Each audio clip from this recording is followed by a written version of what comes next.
യേശു തമ്പുരാനെ പരിശുദ്ധമായിട്ട് പെരുമാറാകട്ടെ. ഇന്നത്തെ ചിന്തയ്ക്കായി പ്രാരംഭമായി അപ്പോസ്തലനായ പൗലോസ് റോമാസഭയുടെ ലേഖനം 2-ാം അധ്യായം 4-ാം വാക്യം നമുക്കൊന്ന് വായിക്കാം. റോമൻസ് 2:4.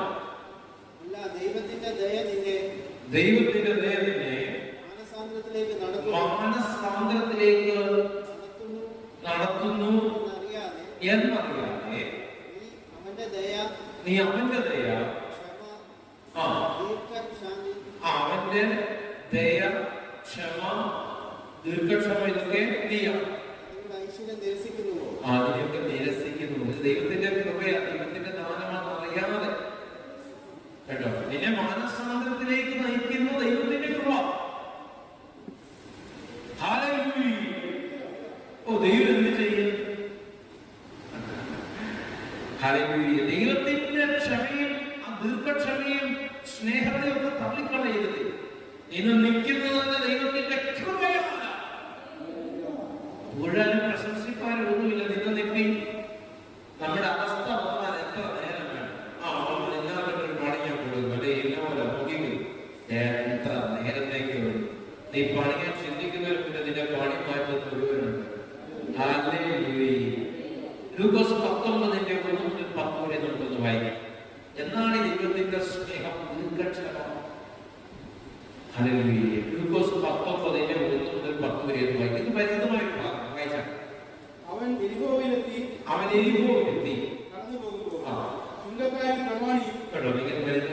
മനസ്സിലായി പരിചിതമായ ഒരു ഭാഗമാണ്. ചുങ്കക്കാരിൽ പ്രമാണിക്കും. ഈ വ്യക്തിയുടെ ഐഡന്റിറ്റി വെളിപ്പെടുകയാണ്. ചുങ്കക്കാരിൽ ധനവാനും.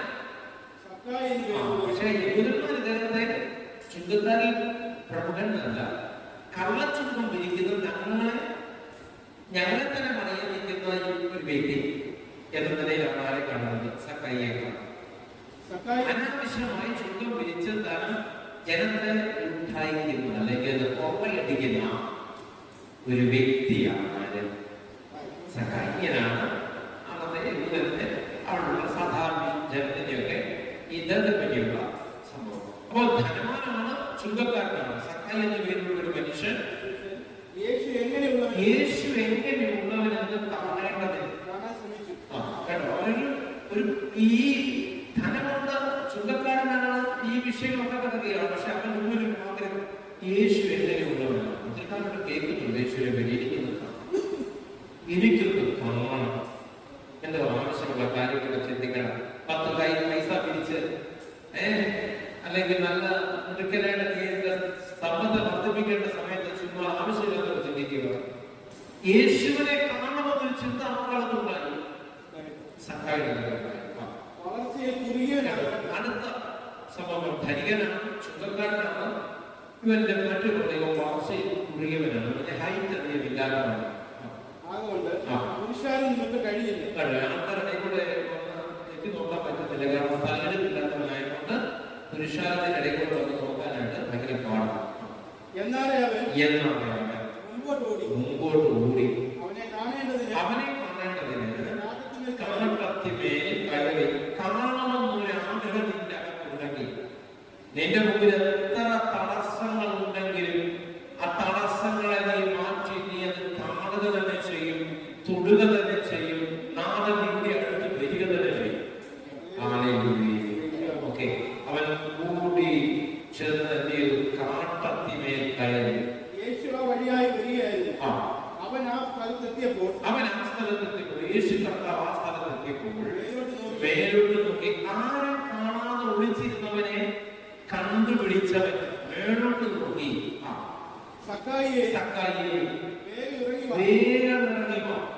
ഞാൻ ഇന്ന് നിന്റെ ഭവനത്തിൽ പാർക്കേണ്ടതാകുന്നു എന്ന് അവരോട് പറഞ്ഞു. കേട്ടോ, ഇത് ആരോടാ പറയുന്നത്?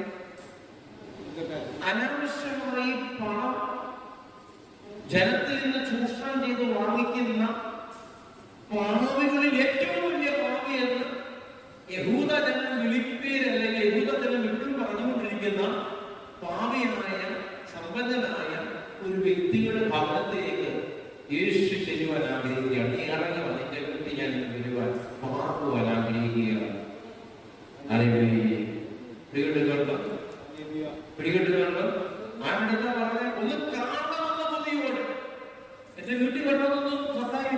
സാധ്യതയില്ല. സത്തായി തോട്ടെ ആളുകളുണ്ട്.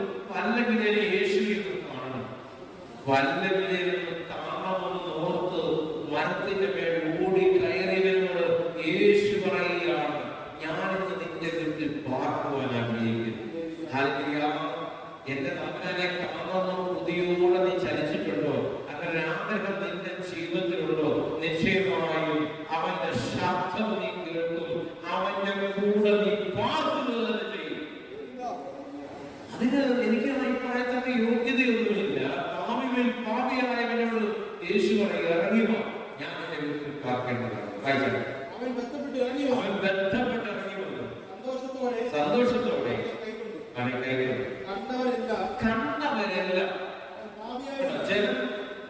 അവിടെ അഭിപ്രായം പറയുകയാണ്, ഇവൻ പാപിയായ മനുഷ്യരോടുകൂടെ പാർക്കാൻ പോയി എന്ന് പറഞ്ഞ് പുരുപുരുത്തി.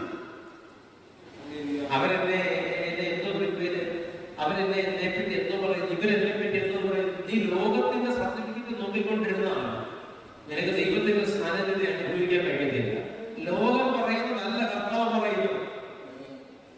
ഇവനോടൊക്കെ ദൈവം വസിക്കുന്നു, ഇങ്ങനെയുള്ളവരോടൊക്കെ ദൈവം ഇറങ്ങി വരുന്നു. ഭാവികളിൽ അവന്റെ ഭവനത്തിലുള്ള കർത്താവ് വരുവാൻ ആഗ്രഹിച്ചു. ആ ഭവനത്തിലേക്ക് ചെന്നപ്പോൾ അവിടെ കൂടിയിരുന്നവർ പറയുകയാണ്, ഇവൻ ഭാവികളുടെ കൂടെ ഭാവിയുടെ വീട്ടിൽ പാർക്കാൻ പോയത്. എന്തൊരു മോശപ്പെട്ട കാര്യം.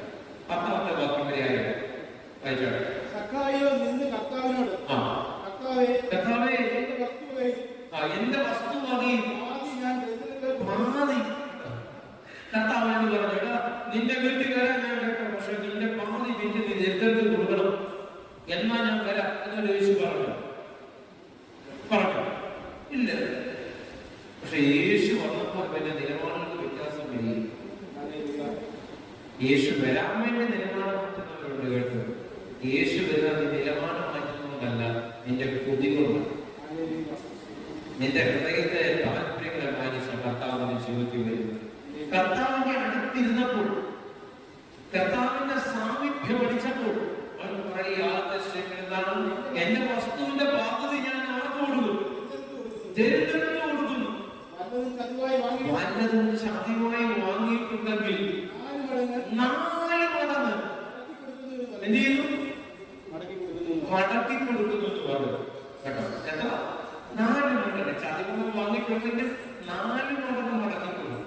യേശു അവനോട് ഇവനും അബ്രഹാമിന്റെ മകനാകയാൽ ഇന്ന് ഈ വീടിന് രക്ഷാപദം കാണാതെ തിരഞ്ഞ് രക്ഷിപ്പാനല്ലോ മനുഷ്യപുത്രൻ വന്നത്. അറിവില്ല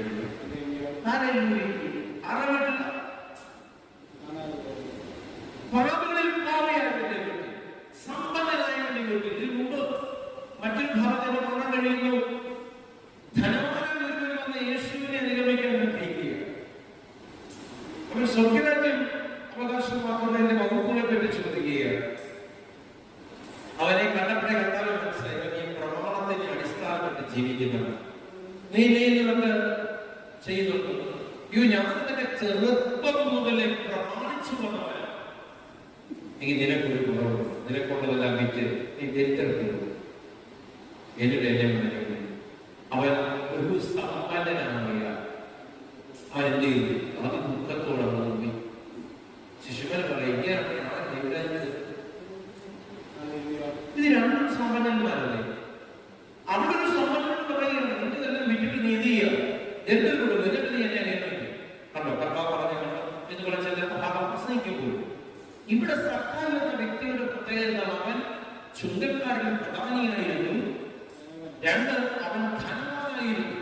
അവരുടെ കർത്താവ് പറഞ്ഞു, നിന്റെ സമ്പത്തെല്ലാം വിറ്റഴിച്ചാൽ ഞാൻ നിന്റെ വീട്ടിൽ വരാം, നിന്റെ വീട്ടിൽ ആഹാരം കഴിക്കാം എന്ന് കർത്താവ് പറഞ്ഞില്ല. എന്താ? 2 വിഷയമാണ്. 1, സ്വയം പ്രവർത്തിച്ച് നീതീകരണം നേടുന്ന ഒരുവനും. 2, പ്രമാണങ്ങളെയും ചട്ടങ്ങളെയും എന്നത് തിരിച്ചറിവുകളില്ലാതെ സകല തിന്മയിൽ നിറഞ്ഞ ഒരുവൻ. അവൻ ഡിപ്പെൻഡ് ചെയ്തു കൃപയിൽ, മറ്റവൻ ഡിപ്പെൻഡ് ചെയ്തു നോയിൽ.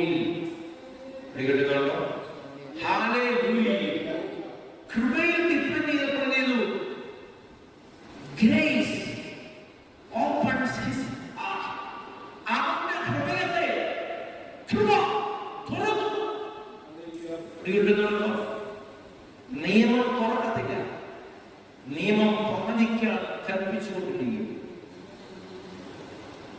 Law demands, but grace supplies. നിയമം ഡിമാൻഡ് ചെയ്യുക. ഇന്നത് ചെയ്തില്ലെങ്കിൽ നിനക്ക് ഇന്നത് സംഭവിക്കും. നിയമത്തിന്റെ വ്യവസ്ഥ. പക്ഷെ കൃപ അങ്ങനല്ല. ഒന്നും ചെയ്യാൻ കഴിവില്ല. എത്ര ചെയ്തിട്ട് ഞാൻ രക്ഷപ്പെടുന്നില്ല, ഞാൻ ഇപ്പൊക്കെ വീട് പോവുകയാണ്. മോനെ കുഞ്ഞെ, നീ എന്റെ കടയിലോട്ട് നോക്ക്, നീ എന്നെ നോക്ക്. എന്റെ കൈയിലോട്ട് പിടിച്ച് മുങ്ങി താഴുന്ന 10 ദിവസത്തെ കയ്യിൽ അവൻ പിടിച്ചു പൂക്കി ഉയർത്തി. നീ എന്റെ കണ്ണിൽ നോക്കിപ്പോ നീ വെള്ളം നീ കണ്ടില്ല, തിരമാലകൾ കണ്ടില്ല, കാറ്റിന്റെ ശബ്ദം നീ കേട്ടില്ല. നീ വെള്ളത്തിന് മീതെ നടന്നു. എന്നാൽ ഇതിൽ നിന്ന് നോട്ടം മാറിയപ്പോൾ നീ താങ്ങും. ഹല്ലേലൂയ. കൃപയിലോട്ട് നോക്കി അതെപ്പോഴും സപ്ലൈ ചെയ്തുകൊണ്ടിരിക്കും. നിന്റെ കുറവും കുറ്റവും നോക്കി ഹല്ലേലൂയ നിനക്ക് മറുപടി തരുന്നതാണ് ലോയെങ്കിൽ കൃപ. നിന്റെ കുറ്റമോ കുറവോ ഹല്ലേലൂയ നിന്റെ പോരായ്മകളോ നോക്കാതെ നിന്നിലേക്ക് ഇറങ്ങി വരുന്നതാണ് കൃപ. ഒരു കൊതിയോടെ ഭാവിയായി വ്യക്തി കർത്താവിന്റെ സ്ഥാനത്തിന് വേണ്ടി ഒന്ന് കാണാൻ വേണ്ടി കൊതിച്ചപ്പോൾ അവനെ വീട്ടിൽ വന്ന യേശു. ഹല്ലേലൂയ. ആ വാക്യം പൂർണ്ണമായി മത്തായിയുടെ സുവിശേഷം 19:22 വാക്യങ്ങൾ നമുക്ക് വായിക്കാം. മത്തായി 19:22 വായിച്ചാൽ, യൗവനക്കാരൻ വളരെ സമ്പത്തുള്ളവനാകിയാൽ ഈ വചനം കേട്ടിട്ട് കേട്ടോ, ഞാൻ മുമ്പ് വളരെ വിഷയം, ഈ വചനം കേട്ടിട്ട് ദുഃഖിച്ച് നിൽക്കണം. ഏത് വചനം കേട്ടിട്ട്? നിന്റെ സമ്പത്ത് മുഴുവൻ നീ വിറ്റ് തിരിച്ചെടുത്തു കൊടുക്കുക. കാരണം എന്തുകൊണ്ട് അങ്ങനെ അവനോട് പറഞ്ഞത്? പ്രമാണിച്ച് അവൻ എന്തിനാണ് നിൽക്കുന്നത്? നിയമത്തിന്റെ മുഖത്തിന്റെ കീഴിലാണ് അവനായിരിക്കുന്നത്. എന്നാൽ ഇവിടെ സഹായി അങ്ങനെയല്ല. അവൻ കൃപയെ തിരിച്ചറിഞ്ഞു. പലതും ചതിവായി വാങ്ങിയിട്ടുണ്ടെങ്കിൽ 4 ഇരട്ടി ഞാൻ കൊടുക്കാൻ തയ്യാറാണ്. എന്റെ സമ്പത്തിന്റെ പകുതി ഞാൻ തിരിച്ചു കൊടുക്കാൻ തയ്യാറാണ്. ചതിവായി വാങ്ങിയിട്ടുണ്ടെങ്കിൽ 4 ഇരട്ടി കൊടുക്കാൻ തയ്യാറാണ്. കർത്താവ് ഡിമാൻഡ് ചെയ്തതാണോ? അല്ല. കർത്താവിന്റെ പ്രസൻസ് വന്നപ്പോൾ അവന്റെ മനസ്സിന് രൂപാന്തരം ഉണ്ടായി. രൂപാന്തരപ്പെടുത്തുന്ന ദൈവിക ശക്തി. അവന്റെ കാലിൽ കെട്ടിപ്പിടിച്ച് ആ കാലെ ചുംബിച്ചു. പരിമള പോലെ ദൈവത്തെ കുറിച്ച് കണ്ണുനീര് കൊണ്ട് കാൽ കഴുകി തലമുറ കൊണ്ട് തുവർത്തി ആ കാലിൽ തന്റെ മടിയിലോട്ട് എടുത്തു വെച്ച കാലിൽ തീർന്നവരെ ചുംബിച്ചു. ആരാണ് ചുംബിച്ചത്? ഇവൾ ആരെന്ന് അറിയുന്നുവെങ്കിൽ ഇവരത് സമ്മതിക്കുമോ? ഇവർ ഗർഭിണി തന്നെ. സകലത്തിന്റെ ഉടയവനായ തമ്പുരാനായിരുന്നു. ഇവളും ഈ തമ്പുരാന്റെ സൃഷ്ടി തന്നെയാണ്. വീണ്ടുന്നുണ്ടോ? അവിടെ സാത്താന്റെ വാഴ്ചയിൽ പുറത്തു കൊണ്ടുവരേണ്ടത് ഈ തമ്പുരാന്റെ പദ്ധതിയാണ്. ആ പദ്ധതി അത്രേ എന്റെ യേശുവിന്റെ പദ്ധതി. ഇതാണ് പഴയ പുതിയ അടിസ്ഥാനപരമായ തത്വത്തിലുള്ള വ്യത്യാസം. Law demands, but grace supplies. വില കൊടുക്കാത്ത നിക്ഷേപങ്ങളെയും ദാനങ്ങളെയും വില കൊടുക്കാതെ വില കൊടുക്കാത്ത നിക്ഷേപങ്ങളെ എന്റെ ജീവിതത്തിൽ അവൻ സപ്ലൈ ചെയ്യും. സ്വർഗത്തിന്റെ കിളിവാതിലിനെ തുറന്ന് എന്റെ ഗുണം നോക്കാതെ, എന്റെ യോഗ്യത നോക്കാതെ, എന്റെ കുടുംബമഹത്വം നോക്കാതെ എന്നിലേക്ക് സപ്ലൈ ചെയ്തവരെ ഞാൻ സ്തുതിക്കുന്നത്, ഞാൻ ആരാധിക്കുന്നത്. സകല ആരാധനയ്ക്കും പുകഴ്ചയ്ക്കും ഉറവിടമായ യേശുവിനെ കരമായി ഉയർത്തി ആ യേശുവിനെ ഒന്ന് സ്തുതിച്ചാണ്. യേശുവിനെ ഒരുക്കിക്കൊണ്ടൊന്ന് സ്തുതിച്ചാണ്. നിന്റെ വിഷയം എത്ര വലുതായാലും അതിന്ന് പകൽക്കാലം കഴിഞ്ഞു മാറുക. കണ്ണടയ്ക്കാൻ അങ്ങയുടെ നാമത്തെ ഉദിച്ചുകൊള്ളുവാനും പ്രാർത്ഥിപ്പാനും കൃപ എന്താണ് എന്നത്, കൃപയിലൂടെ ലഭ്യമാകുന്ന എന്ത് എന്നുള്ള ഒരു ബോധ്യം ഞങ്ങളെ ചുരുട്ടി പകർന്നതിനും ഞങ്ങളെ സ്തുതിക്കുന്നു, അങ്ങയെ വാഴ്ത്തുന്നു. ബലപ്പെടുത്തുന്ന കൃപയോട് എന്റെ തമ്പുരാന്റെ അധികാരമുള്ള നാമത്തിൽ തന്നെ. ഒരിക്കൽ കൂടെ ഞാൻ വിളിച്ചു പറയുന്നു, യേശു തമ്പുരാൻ നിന്റെ ജീവിതത്തിൽ ഇനിയും വലുത് തരുവാൻ മതിയായവരെ ആവതൊന്നും അസാധ്യമില്ല. അതുകൊണ്ട് തന്നെ നിന്റെ ജീവിതം തകർന്നു പോകത്തില്ല. നിന്റെ കണ്ണുനീർ എവിടെ ഒഴിയാ